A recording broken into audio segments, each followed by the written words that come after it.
Hey guys, welcome back to my channel, and if you are new to my channel, hello, my name is Gabby and welcome to my strange little YouTube channel. Today's Is this seriously happening again? This happens literally every time I start doing one of these videos. But anyways, today I'm doing part 2 to my scandals of old Hollywood. As I always say, old Hollywood was a place of glamour and desire, but it was also a place that held a lot of dark secrets. Some of those we may never know about, but some of those came to light and were the talk of the town at one point. And I'm going to be talking about 3 of those today, so let's just get into it. Hell's Angels was an American film released in 1930. It was an aviation war epic directed and produced by Howard Hughes. He was very popular at the time and was a pretty respected man in the film industry. The film starred people such as Ben Lyon, James Hall, and up-and-coming actress at the time, Jean Harlow. The film was originally going to be a silent film, but Hughes decided to make it a talkie. The film was done in black and white, except a talking scene that was done in color, and happens to be the only on-screen color footage from all of Jean Harlow's career.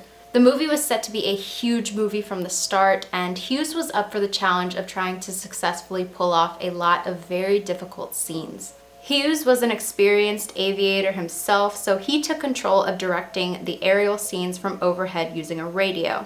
Hughes hired actual World War I pilots that in some scenes would be led by stunt pilot Paul Mantz. One of the final scenes, Mantz pulled out of filming because he claimed it was far too dangerous for him to even attempt to pull off. Hughes decided to try to do the scene himself and ended up crashing the aircraft, resulting in him being seriously injured with a fracture to his skull so bad that he even needed facial reconstructive surgery.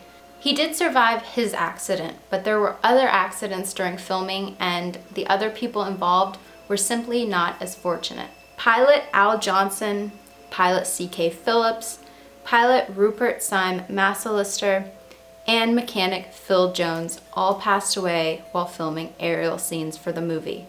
This was obviously very controversial, and the people in charge of the film did not want this news getting out to the public, but it eventually did.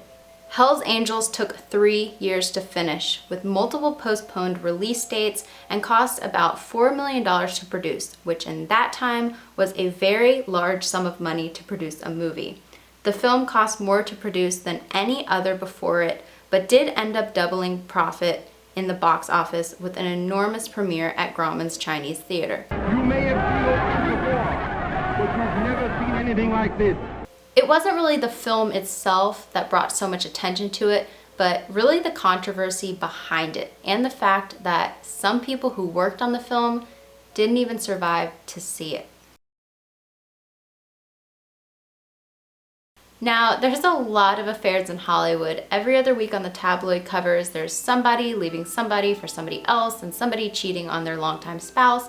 And honestly, I'm personally not really affected by any of it, but love triangles is nothing new to Hollywood. It's been around for a long time. And one of the most popular in the history of old Hollywood is the Reynolds-Taylor-Fisher love triangle. Elizabeth Taylor is one of the most glamorous and successful actresses in the history of Hollywood, most known for her talent and beauty, but also for her many marriages, one of those causing much talk. Elizabeth Taylor married producer Mike Todd in 1957, but he tragically passed away in a plane crash, leaving Elizabeth completely distraught. After Mike's passing, Elizabeth was comforted by Mike's friend, actor and singer Eddie Fisher. They got very close, but the problem was that Eddie was married. He was married to the beautiful actress Debbie Reynolds, and they had been married for 3 years and had 2 children together, Carrie Fisher and Todd Fisher. This was something Debbie never expected because she had been friends with Elizabeth for years. And Debbie, Elizabeth, Mike, and Eddie were all very close friends when Mike was still alive. Debbie was actually Elizabeth's matron of honor, and Eddie was Mike's best man at Elizabeth and Mike's wedding.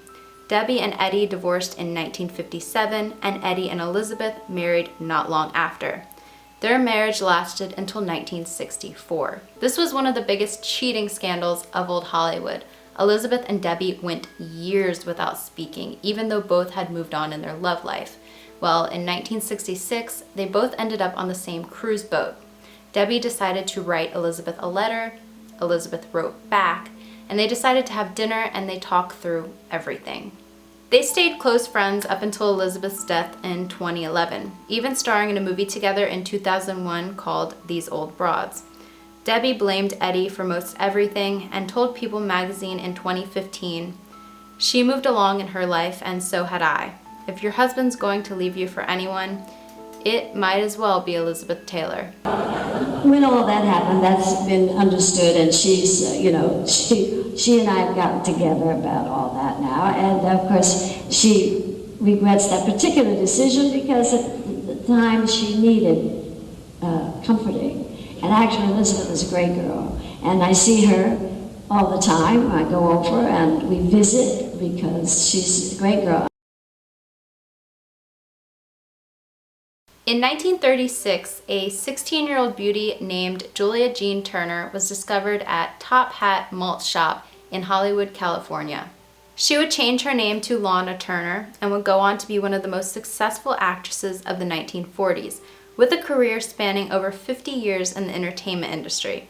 Lana was known for being a hopeless romantic, though, resulting in 8 marriages during her life, something she did not originally intend to happen, but she was simply always searching for a true love in life. After her 5th marriage had ended, Lana wanted to focus on herself, but she was soon charmed by a man named Johnny Stompanato. Johnny Stompanato was a former U.S. Marine and became a bodyguard and enforcer for gangster Mickey Cohen and the Cohen crime family. He had many ties to the mob, definitely someone people knew to be careful around. Johnny and Lana's relationship was rocky from the start, due to his highly abusive nature that showed pretty early on in their relationship. Lana's daughter, Cheryl Crane, witnessed the mental and physical abuse regularly, claiming she would often hear Johnny tell her mother, "I will cut your face and ruin your career."